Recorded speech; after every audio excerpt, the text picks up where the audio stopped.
On se retrouve aujourd'hui pour une nouvelle vidéo et on va parler de la colorimétrie. Donc c'est quoi? C'est tout simplement les couleurs que vous allez rajouter grâce à des profils sur vos appareils photo ou caméras. Je vais vous parler aujourd'hui de 3 profils. Vous avez le profil naturel, celui que je vais pas du tout utiliser dans cette vidéo parce que c'est le profil, on va dire, le plus bas de gamme, celui qui ne sert à rien et celui où on ne peut pas faire de retouches dessus.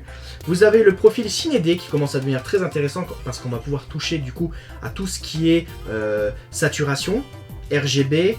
On va pouvoir toucher à la netteté et au contraste.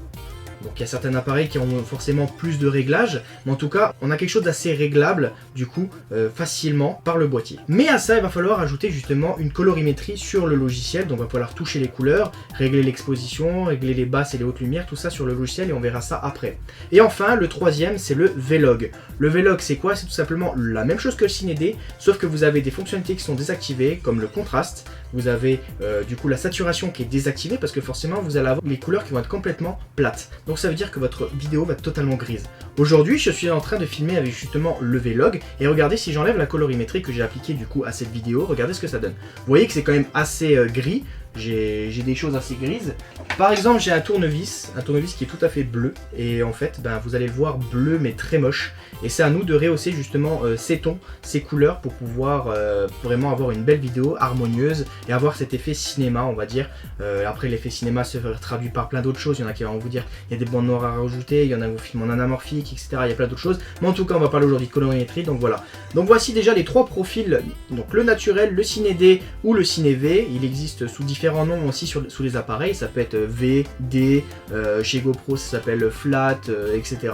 Bon, voilà, il y a plein de sortes de noms, c'est comme le RAW, il y en a plusieurs, mais en gros voilà, c'est la partie on va dire retouche de votre appareil, vous allez devoir retoucher vos fichiers par la suite, donc c'est à vous de l'activer dans votre boîtier si bien entendu il le fait. Sinon vous avez le profil naturel qui filme lui normalement, il n'y a pas de réglage à faire, vous filmez, la saturation est faite, les hautes et les basses lumières sont faites, mais on peut pas du coup régler tout ça. On va parler maintenant de deux que j'utilise tout le temps, c'est le Ciné D ainsi que le V-Log.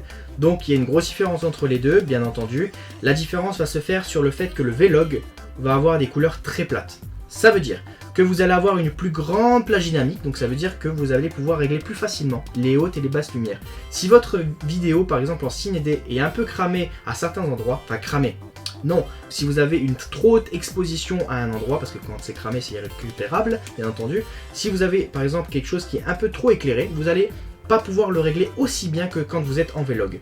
L'avantage aussi du V-Log, c'est que vous allez pouvoir du coup bien régler les couleurs, donc bien pouvoir monter les couleurs que vous voulez, parce qu'en Ciné D ça reste quand même assez saturé, et vous, même si on règle la saturation, parce que comme je vous l'avais dit, il y a certains réglages, comme la saturation, les RGB, la netteté et tout, même si on touche à ces réglages sur le Ciné D, ça reste quand même très léger comparé au V-Log. Je vais vous montrer tout de suite la différence, par exemple, entre un V-Log et un Ciné D. Il va falloir bien entendu sur le logiciel pas utiliser les mêmes choses, et après on verra sous une autre vidéo comment appliquer des LUT, et comment installer bien entendu des installateurs de LUT.